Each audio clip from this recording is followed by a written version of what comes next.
So happy Christmas. I'm just doing a quick video about flexibility and how I went from drew the brick, as I was called when I used to train MMA because I was so inflexible, to quite bendy Drew as I am now. So lockdown's been pretty crap, but it's been a blessing in terms of my flexibility training. What I've been doing, getting up at 5, and I was doing my stretching first thing, but it was really painful. And then for whatever reason, I got up at 5, did my work, and then I had a bath, and then I did my stretching. I was like, oh, this is a lot easier. And then I was having a bath, sticking on hot chili rub, which is proper burns when you sweat a bit and opens your pores, it kills. Putting a sauna suit on and doing 30 minutes of a yoga routine off YouTube. And my flexibility within a week was just so much better. At the moment, kids are off, so I'm quite busy again. So I've gone back to just doing like bits and bobs of stretching. And if I can in the week, I'm not sure what's going to happen this week with it being Christmas, but go back to having my bath, do some stretches in the bath. And if I can, I'll do some bits afterwards as well. Epsom salts as well, a bit of Epsom salts. Just have a drink of water as well because they can dehydrate you. Help the magnesium in them apparently makes you more flexible, relaxes your muscles a bit. So just getting really hot. It's almost like a workout in itself. I just get proper hot, so I'm dripping with sweat. Make sure I'm drinking plenty of water as well, with a pinch of salt in it, because otherwise you get cramps. And just doing my stretches. It's almost like a workout in that because you instead of pulling on a weights machine, you're kind of pulling on your feet or whatever. So at your own risk. I don't know. There's probably a decent chance of getting injured, but so far so good for me. I'm training to be a yoga teacher now, so it was kind of worth the risk. Whereas if you're just trying to sort your bad back out, probably not worth risking the injury that I have. But I'll just show you the stretches to do in the bath. I'm not going to go in the bath because probably you wouldn't want to see that. So I just I'll lie me back in the bath, I'll do my glutes. So this foot will be on the edge of the bath, that foot there. And then I'll normally grab this bad boy here and I'll try and I just lean back with it. I do it now. And I kind of lean back with it until I've got my head touching on it. And my I'm in the bath, but with hugging me leg. Do the other leg. Do them in each side. And then the old touch your toes. So feet are on the edge of the bath. And then you want to kind of they say take your heart forwards rather than just, so try and lean forward. This one, when I did my degree in sports science, they said don't do it because your vertebrae, imagine, it's going to put loads of pressure on so this is your vertebrae, the disc in between here, disc here, it's one vertebrae to the other in the old lumbar spine. As you're leaning forward, you're going to squish the front of the vertebral disc. But I don't know, I think the science may have changed a little bit now. I need to read up again.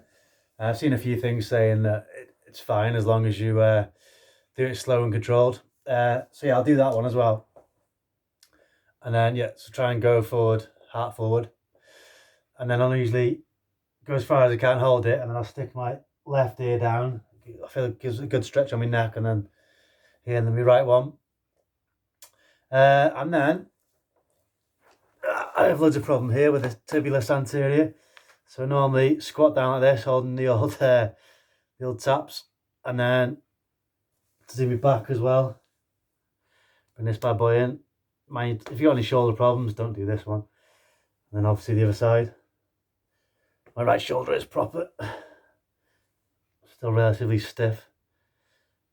That's that one.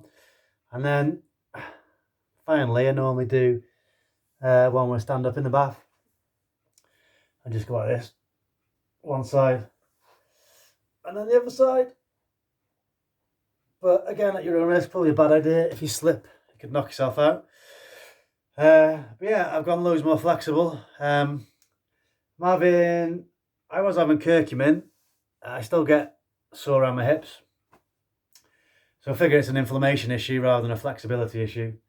Curcumin, but I've been off a really high EPA fish oil at the moment, and that seems to have done the same thing, as in stops me aching as much. But also seems to have cured my dry eyes, although I think I'm getting a bit of man flu. Hopefully it's not the dirty COVID, but we'll see.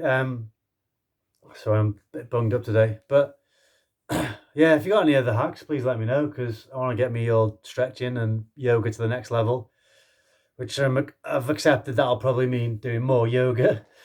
Um, but if I can train smarter rather than just harder, that'd please me. If I don't have to put in 5 hours a day of yoga to get to instructor level, although that's what I'm gonna have to do probably to do the 200-hour course. So yeah, hot bath, Epsom salts, do some stretches in the bath if you want at your own risk. If you're going really hot in the bath, and Epsom salts both will dehydrate you, so have a drink. Maybe put a bit of maltodextrin or glucose in there with some electrolytes from your Himalayan salt or what have you. Get a good sized drink in the bath with you and do your stretches.